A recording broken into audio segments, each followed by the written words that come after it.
So getting in some turtle talk this week, and we have another great item provided by Diamond Select Toys, and that's going to be this second part of the TMNT Gallery Diorama series, and this is going to be Raph.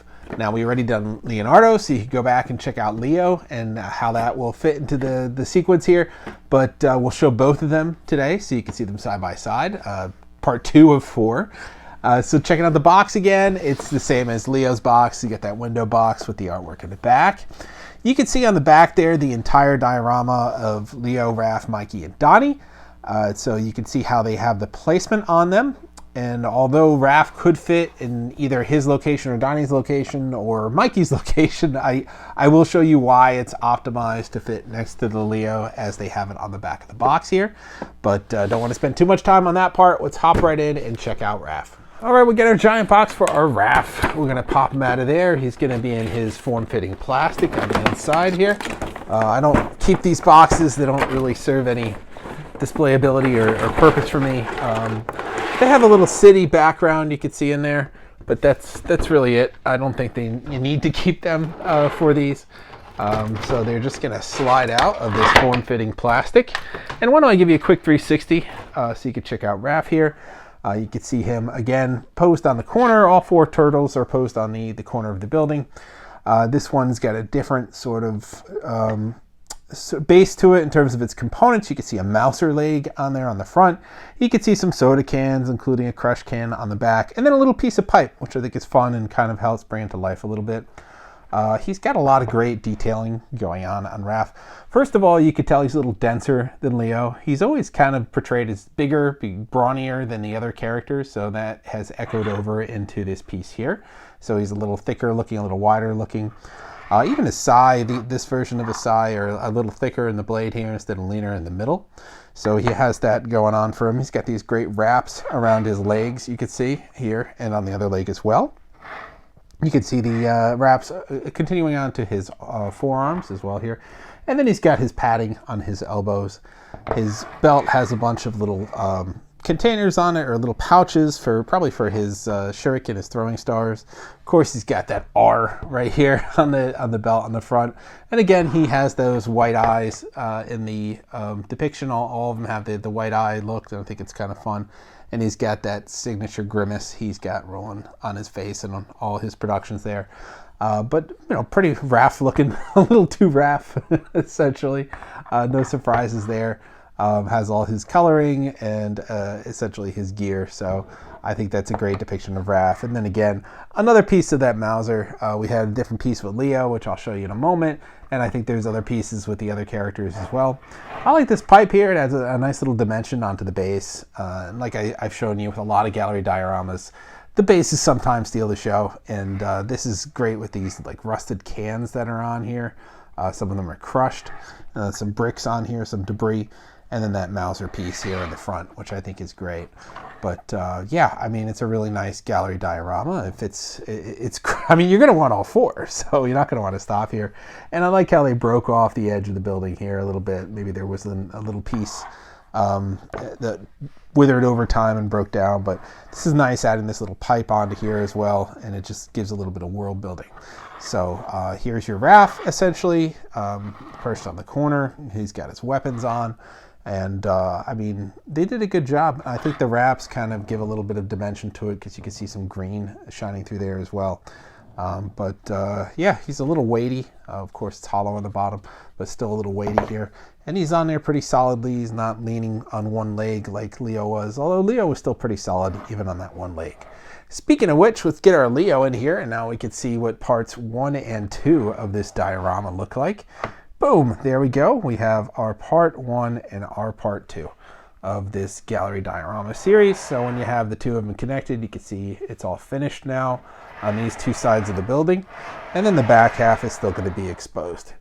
So on Leo's, he has a Mauser leg here. So continuing on to Raph's piece, you know, some crates and stuff. So it's starting to tell a story. Now, yeah, you could probably put Raph here. You can put him over here, and the building will line up, so that is doable. But the problem is the stones on the inside don't. So on the inside here, you can see these little stones. Some of them are cut in half, Same with Leo's, cut in half here. And I'll try to see if you guys can see this, but when you put them together, they line up perfectly if you put them together this way. So bravo on the design there for Diamond Select Toys. It's a solid lineup. So that's why they're kind of intended to go this way, is the pieces do line up. And I'm sure when we get Mikey and Donnie, these parts will start to line up even more. So it is intended to go here as shown in the picture on the back of the box. And the internal sort of design matches up that way. So it was intentional. So you could arrange them any way you want, but this is the way they designed them to be arranged, and they fit pretty nicely. I know sometimes when you get pieces like this, the pattern can be off a little bit when you separate them, but this matches up pretty well. It could just be we get a really nice sample here, unclear, or it could be it was designed very well that way in the molds, but they are matching up so far. But yeah, this is what we're starting to build out our set. It's looking pretty nice, and this is just the edge there.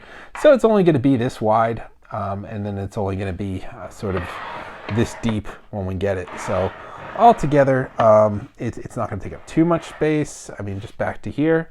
So still a really solid display to get these 4 giant turtles in this really nice diorama display, and can't wait to get the rest of these guys. So they're looking pretty sharp. And they connect easily, and they display really well. I mean, there's nothing like latching them together. I guess you could put some kind of non-skid mat underneath them, and then they wouldn't slide. But if you're just putting them like this and leaving them on your shelf, they're not going anywhere. But this is how they were going to start to look. I mean, you could display it out of the angle. You could display it straight on like this. But like I said, they kind of got that finished look on the edges now and on the front. And we're just waiting on the other 2 pieces to finish off the set. So that is your Raph with his Leo accompaniment from the first release. So we have part 1, part 2, and now we're looking for Mikey as part 3. And that concludes our look at another great gallery diorama from Diamond Select Toys. Really excited about this set. It was great. We got to see it at Toy Fair, so check out that video where we have all 4 of them, and we do a nice 360. I mean, they're coming out great, just as great as we saw them on display. Next up is Mikey. He should be releasing really soon, if not in the next week or 2, sometime in February. And I believe Mikey goes right here. And then we have Donnie over here in May. So Mikey should be out really, really soon. So you guys will be able to grab that, and you'll be able to have all 3 until we get to toward the middle of spring there. But yeah, so far these look amazing. Really happy with how they turned out. They have this great look to them, this really intense look, and they're just, I mean, for the price point of around 60 bucks, I mean, they look amazing. They're not going to be, you know, made out of stone or anything, but they got heft to them. They look great. They have that, they're made out of PVC. So they much less on the price point, but they still are not skimping on the detail. They look great. I mean, look how much Leo's got going on for him. Check out that video for more detailed look at Leo. And then I think Mikey has that skateboard. So I'm looking forward to seeing how that fits into the set as we get closer. And then Donnie's got like a whole Mauser or something on his. So it should be pretty cool by the time we get to the end of these.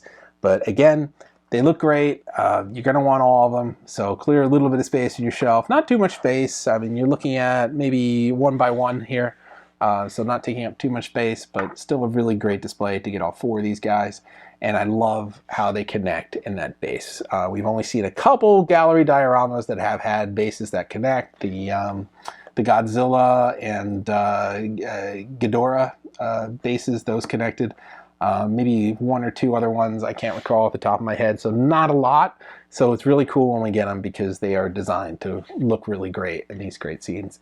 So maybe this is just the beginning. Hopefully we'll see a Bad Guys gallery diorama. It'd be nice to have Bebop, Rocksteady, Shredder, and a Foot Soldier or something like that. That could be really cool, and it could be on an adjacent building. You could have these guys square off with like fun little Mausers on there that aren't destroyed. Or maybe a Baxter Stockman. I don't know. We'll see. But that could be really cool to have a set of villains in a gallery diorama display. Maybe even at the top of the Technodrome or something like that.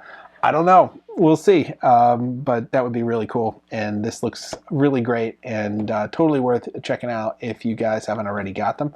So we'll put some links up there for you to get Raph. And we'll have our special code. I believe he's in stock, so you guys will be able to get him at a little bit of a discount too. So that's all for this time. Tune back. Got more turtle talk, so don't worry about that. You got a double dose this week. I know I will have more. I have some from NECA coming up, and a couple other items. I don't want to spoil it. And then we have other things as well. We'll be doing Transformers. We got that last wave of Indiana Jones from the Last Crusade. Just been busy, haven't been able to get to it. Of course, I got more Ghostbusters coming for the anniversary year, so tune back for more Ghostbusters. We'll be checking out Real Ghostbusters, the 2023 releases, as well as looking back at those 2021 ones that were Walmart exclusives. I haven't had a chance to show those off yet, so we'll do that as well. So a lot of Ghostbusters, so tune back for that, and a lot of everything else. So as always, like, subscribe, and follow. We'll see you guys next time.